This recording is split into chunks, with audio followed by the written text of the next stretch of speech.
నమస్తే welcome to special focus. కమలం party operation south India start చేసింది. తెలంగాణ నుంచే దండయాత్ర మొదలు పెట్టాలని ఫిక్స్ అయ్యింది. వచ్చే 40 ఏళ్లు బీజేపీదే అధికారమని, బెంగాల్ తెలంగాణతో పాటు దక్షిణాది రాష్ట్రాల్లో తమదే అధికారం అంటూ అమిత్ షా చేసిన వ్యాఖ్యలు ఇప్పుడు రాజకీయ వర్గాల్లో కొత్త చర్చకు దారితీస్తున్నాయి. తెలంగాణలో సంగతి సరే, నిజంగా సౌత్ ఇండియాలో సత్తా చాటే సీన్ బీజేపీకి ఉందా? అసలు కమలం పార్టీ ఇంత ధీమా ఎందుకు?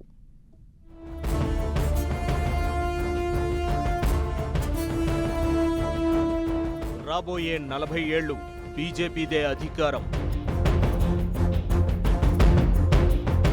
మోదీ షా సదరన్ స్ట్రాటజీ ఏంటి?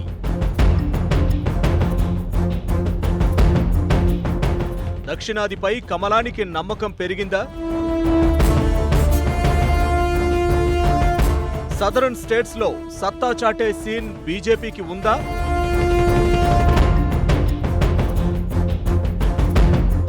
2 సీట్లతో ప్రయాణం మొదలుపెట్టి రాజకీయాల్లో వన్ అండ్ ఓన్లీగా మారుతోంది బీజేపీ. ఉత్తరాది రాష్ట్రాల్లో విజయయాత్ర సాగిస్తోంది. పశ్చిమాన పట్టు సాధించింది. ఈశాన్య రాష్ట్రాలను ఒడిసి పట్టుకుంది. కమలానికి ఏదైనా అసంతృప్తి ఉంది అంటే అది దక్షిణాది రాష్ట్రాలతోనే. కర్ణాటక తప్ప మిగతా ఏ రాష్ట్రాల్లోనూ అధికారం దక్కించుకోలేకపోయింది. కనీసం చేరువ కాలేకపోయింది. అలాంటిది ఇప్పుడు కమలనాథుల స్వరాలు కంచు కంఠంగా వినిపిస్తున్నాయి. హైదరాబాద్ సభలో అమిత్ షా చేసిన వ్యాఖ్యలు బీజేపీ శ్రేణుల్లో కొత్త ఉత్సాహాన్ని నింపాయి. రాబోయే 40 ఏళ్లు బీజేపీదే అధికారమని, అన్ని రాష్ట్రాల్లో కాషాయ ప్రభుత్వాలు ఏర్పడతాయని ధీమాగా చెప్పడం ఇప్పుడు రాజకీయ వర్గాల్లో కొత్త చర్చకు దారితీస్తోంది. 2024 ఎన్నికలకు ఇంకా దాదాపు 2 ఏళ్ల సమయం ఉంది. అయితే హైదరాబాద్ మీటింగ్లోనే బీజేపీ తన టార్గెట్ ఫిక్స్ చేసుకుంది. రాబోయే 30-40 ఏళ్లు బీజేపీ శకం ఉంటుందని, ఆ తరువాత భారత్ విశ్వగురువుగా మారుతుందని హోంమంత్రి అమిత్ షా చేసిన వ్యాఖ్యలు ఆసక్తి రేపుతున్నాయి. దక్షిణాదిలో పార్టీ విస్తరణ, బలోపేతంపై దృష్టి సారించామని, తెలంగాణలో త్వరలో కొత్త ప్రభుత్వం ఏర్పాటు కాబోతోందని షా అన్నారు. తెలంగాణతో పాటు పశ్చిమ బెంగాల్లో కుటుంబ పాలనకు చరమగీతం పాడటమే లక్ష్యమని, ఏపీ, తమిళనాడు, కేరళ రాష్ట్రాల్లోనూ కాషాయ జెండాను ఎగురేస్తామని ధీమా వ్యక్తం చేశారు. బీజేపీ జాతీయ కార్యవర్గ సమావేశాల సందర్భంగా ఆయన పెట్టిన రాజకీయ తీర్మానం ఇప్పుడు రాజకీయ వర్గాల్లో కొత్త ఆసక్తి రేకెత్తిస్తోంది. షా చెప్పినట్లు అది నిజమవుతుందా అంటే 2014 ఎన్నికల తరువాత జరుగుతున్న పరిణామాలు వారిలో విశ్వాసం నింపాయన్న అభిప్రాయాలు వ్యక్తమవుతున్నాయి. ఇదంతా ఎలా ఉన్నా తెలంగాణలో చోటు చేసుకున్న రాజకీయ పరిణామాలు కమలనాథుల్లో కొత్త ఉత్సాహం నింపినట్లు కనిపిస్తున్నాయి. సదరన్ ఆపరేషన్ తెలంగాణ నుంచే ప్రారంభించాలని, హైదరాబాద్ నుంచి దండయాత్ర మొదలు పెట్టాలని ఫిక్స్ అయినట్లు అనిపించారు. ఇప్పుడు దేశవ్యాప్తంగా బీజేపీ ప్రభంజనం కొనసాగుతోంది. 2 సార్లు కేంద్రంలో విజయం సాధించింది. ఒకప్పుడు నామమాత్రపు సీట్లతో ఉందంటే ఉందని అనిపించుకున్న ఈ పార్టీ ఇప్పుడు అన్ని రాష్ట్రాల్లోనూ బలమైన కేడర్ సంపాదించుకుంది. 2014 తరువాత అన్ని ఎన్నికల్లోనూ ప్రభావం చూపుతూ వస్తోంది. ఈశాన్య రాష్ట్రాల్లోనూ కాస్త బలపడింది. బీజేపీకి సౌత్ ఫోబియా మాత్రం పోవడం లేదు. ఉత్తరాది రాష్ట్రాల్లో గట్టి పట్టు సాధించిన బీజేపీ దక్షిణాదికొచ్చేసరికి డీలా పడిపోయింది.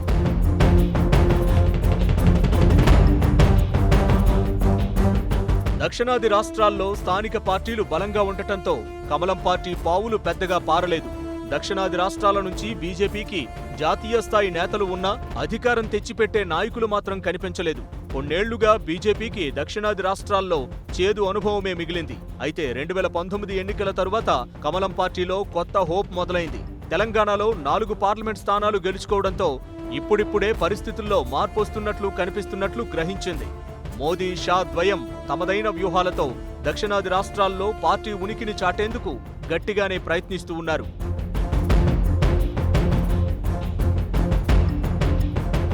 (1980లో పార్టీ ఏర్పాటైన నాటి నుంచి దక్షిణాదిలో పాగా వేసేందుకు బీజేపీ గట్టి ప్రయత్నాలు చేస్తోంది. మోదీ షా ద్వయం వ్యూహరచన చేసినప్పటికీ కేవలం కర్ణాటకలోనే ప్రభుత్వాన్ని ఏర్పాటు చేయగలిగింది. కేరళ, ఏపీ, తమిళనాడు, తెలంగాణలో అధికారం ఇంకా కలగానే ఉండిపోయింది. అందుకే ఈసారి దక్షిణాది రాష్ట్రాల్లో జరిగే అసెంబ్లీ ఎన్నికల్లో విజయం సాధించాలన్న పట్టుదలతో ఉంది. 2023లో కర్ణాటక, తెలంగాణలో అసెంబ్లీ ఎన్నికలు జరగనున్నాయి. 2026లో కేరళ, తమిళనాడులో ఎన్నికలు జరగనున్నాయి. నిజానికి అమిత్ షా బీజేపీ జాతీయ అధ్యక్షుడిగా ఉన్నప్పుడే మిషన్ సౌత్ ఇండియా సిద్ధమైందని, అదే ఇప్పుడు అమలు చేయబోతున్నారని రాజకీయ వర్గాల్లో చర్చ జరుగుతోంది.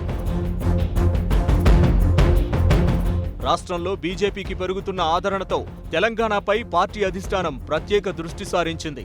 2 ఉప ఎన్నికల్లో గెలవడం సహా జీహెచ్ఎంసీలో పలుచోట్ల విజయం సాధించడం ఆ పార్టీలో విశ్వాసాన్ని పెంచింది. ఆ 2 ఉప ఎన్నికల్లోనూ అభ్యర్థికున్న ఫాలోయింగ్ వల్లే గెలుపు సాధ్యపడిందన్న వాదన వినిపిస్తున్నా తెలంగాణ జనాలు తమను నమ్ముతున్నారనటానికి ఇదే సాక్ష్యమంటూ ప్రచారం చేసుకుంటోంది కాషాయ పార్టీ. జేపీ నడ్డా సహా అమిత్ షా కూడా ఈ మధ్యకాలంలో తెలంగాణలో పర్యటించారు. ప్రధాని మోదీ కూడా ఈ ఏడాది మేలో హైదరాబాద్ పర్యటనకు వచ్చారు. ఆ సమయంలో చేసిన ప్రసంగంలో కేసీఆర్ కుటుంబ పాలనపై విమర్శలు చేశారు. రాజకీయాల్లో నెపోటిజం కారణంగా యువత నష్టపోతోందని ప్రస్తావించారు. ఎన్నో ఏళ్లపాటు ఉద్యమం చేసి సాధించుకున్న తెలంగాణ అభివృద్ధి కేవలం ఓ కుటుంబానికే పరిమితం కాకూడదంటూ మండిపడ్డారు. ఇలా తరచూ పర్యటనలు చేస్తూ టీఆర్ఎస్ కు ప్రత్యామ్నాయం తామే అనే భావన బలపడేలా చేస్తోంది బీజేపీ. ఇక అటు తమిళనాడులోనూ ఈ మధ్య కాలంలో ప్రధాని మోదీ వరుస పర్యటనలు జరిపారు. తమిళనాడులో మాత్రం సింగిల్ లార్జెస్ట్ పార్టీగా నెగ్గుకు రావడం ఇప్పటికిప్పుడు బీజేపీకి అంత సులభం కాదు. అక్కడ ద్రవిడ పార్టీలదే హవా. హిందీ విషయంలో షా చేసిన వ్యాఖ్యలు ఇప్పటికే ఆ రాష్ట్రంలో అలజడి సృష్టించాయి. ఇది కమలం పార్టీకి ఖచ్చితంగా దెబ్బే. ఇక తరువాత టార్గెట్ కేరళ. లెఫ్ట్ పార్టీలు కాకుండా అక్కడ వేరే ఏ పార్టీ ప్రభుత్వాన్ని ఏర్పాటు చేయలేవు. అంతగా బలపడిపోయాయి వామపక్షాలు. అయితే ఈసారి అక్కడ కూడా గెలవాలని భావిస్తోంది కాషాయ పార్టీ. ఏపీ, తెలంగాణ, తమిళనాడు, కేరళ, కర్ణాటక ఈ 5 రాష్ట్రాల్లో దాదాపు 129 ఎంపీ సీట్లున్నాయి. 2024లో బీజేపీ ఇక్కడ కూడా గెలవాలంటే వీరందర్నీ అధిగమించక తప్పదు.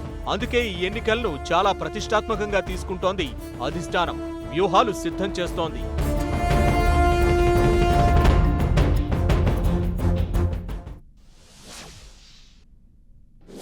హైదరాబాద్లో జాతీయ స్థాయి కార్యవర్గ సమావేశాల ఏర్పాటుతోనే దక్షిణాదిని ఫోకస్ చేయబోతున్నామని కమలం పార్టీ నేతలు సంకేతాలు పంపారు. మరి సౌత్ ఇండియాలో బీజేపీ వ్యూహాలు ఎలా ఉండబోతున్నాయి? పార్టీ క్యాడర్ను ఎలా ముందుండి నడిపించబోతున్నారు? కమలం పార్టీకి ఎదురయ్యే సవాళ్లేంటి? బీజేపీలో ఆత్మవిశ్వాసం నింపిన ఘటనలేంటి?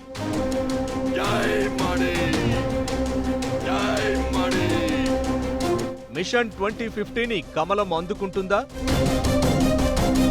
దక్షిణాది రాష్ట్రాల్లో ఎదురు కాబోయే సవాళ్లేంటి? మిషన్ 2050 అని బీజేపీ ముందు నుంచి ప్రయత్నాలు చేస్తోంది. 2014 విజయం తర్వాత కమలం పార్టీ మరింత దూకుడు మీద కనిపించడం మొదలుపెట్టింది. గత 8 ఏళ్లలో మోదీ ఫేజ్గా కులతత్వం, ప్రాంతీయత వంటి అనేక సమీకరణాలను సృష్టించి సబ్కా సాథ్, సబ్కా వికాస్ నినాదంతో రాజకీయంగా దూసుకుపోతోంది బీజేపీ. 2014లో మిత్రపక్షాలతో కేంద్రంలో అధికారం చేపట్టిన బీజేపీకి 2019కు వచ్చేసరికి నిజానికి పెద్దగా అవసరం లేకుండా పోయింది. 300+ అనే నినాదంతో ఎన్నికల్లోకి వెళ్లి సాధ్యమయ్యేలా చేసింది. దీంతో పాటు తమను ఏ శక్తి ఆపలేదన్న విశ్వాసం కమలనాథుల్లో కనిపిస్తోంది. ఈ మధ్య యూపీలో రాంపూర్, అజంఘడ్ ఎన్నికలు జరిగాయి. నిజానికి అవి 2 కూడా ముస్లిం ప్రాబల్యం ఉన్న ప్రాంతాలు. పైగా యాదవ్ సమీకరణం కూడా యాడ్ అయింది. అలాంటి స్థానాల్లోనూ బీజేపీ అభ్యర్థులు అద్భుత విజయం సాధించారు. ఇది ఖచ్చితంగా కమలానికి పెద్ద బూస్టప్ అనడంలో ఎలాంటి అనుమానం లేదు.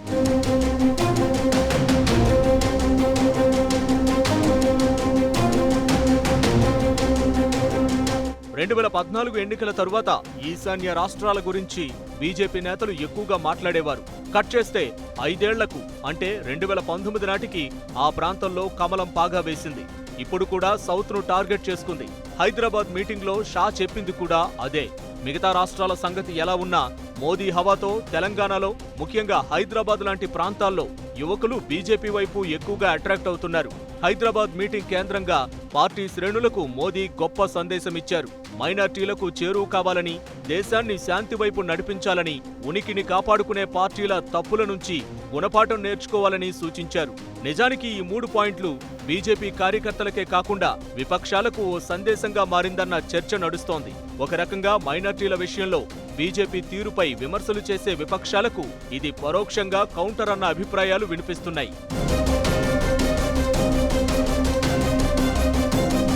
బీజేపీని ఢీకొట్టే స్థాయిలో ఇప్పుడు విపక్షాలు కనిపించడం లేదు. కాంగ్రెస్ పరిస్థితి రోజురోజుకు బలహీనంగా మారుతోంది. ప్రాంతీయ పార్టీలు అన్నీ కలిసినా కమలం జోరును అడ్డుకునే పరిస్థితిలో లేవు. అందుకే మిషన్ 2050కి మరోసారి సాన పెడుతున్నారు అమిత్ షా.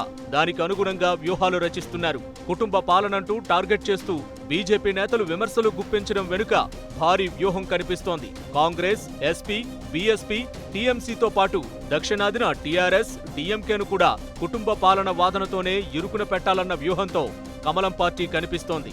ఇక అదే సమయంలో దక్షిణాదిన సత్తా చాటేలా దీర్ఘకాలిక వ్యూహాలకు పదును పెడుతోంది. మిషన్ 2050 పై బీజేపీ మరింత నమ్మకం పెట్టుకోవడానికి మరో ప్రధాన కారణం యువత సపోర్ట్. నాయకత్వం విషయంలోనూ యువతకు పెద్దపీట వేస్తున్నారు. నిజానికి విపక్ష పార్టీల విషయంలో ఆ పరిస్థితి కనిపించడం లేదు. ఇదే ఇప్పుడు మిషన్ 2050 మీద బీజేపీ ఆశలు పెట్టుకునేలా చేస్తోంది. ఈ విశ్వాసమే దక్షిణాది రాష్ట్రాల్లో పాగా వెయ్యాలన్న వ్యూహానికి పదును పెట్టేలా చేస్తోంది. తెలంగాణలో బీజేపీ దూకుడు పెరిగింది. జనాల నుంచి కూడా ఆదరణ పెరుగుతోందని పరేడ్ గ్రౌండ్ సభ ప్రూవ్ చేసిందని కమలనాథులు చెప్తున్నారు. దీంతో అక్కడి నుంచి దండయాత్ర మొదలుపెట్టాలని బీజేపీ నేతలు ఫిక్స్ అయ్యారు. అయితే తెలంగాణ, అంతో ఇంతో ఒడిశా మినహా మిగతా దక్షిణాది రాష్ట్రాల్లో సత్తా చాటడం బీజేపీకి అసాధ్యమన్న అభిప్రాయాలు వినిపిస్తున్నాయి.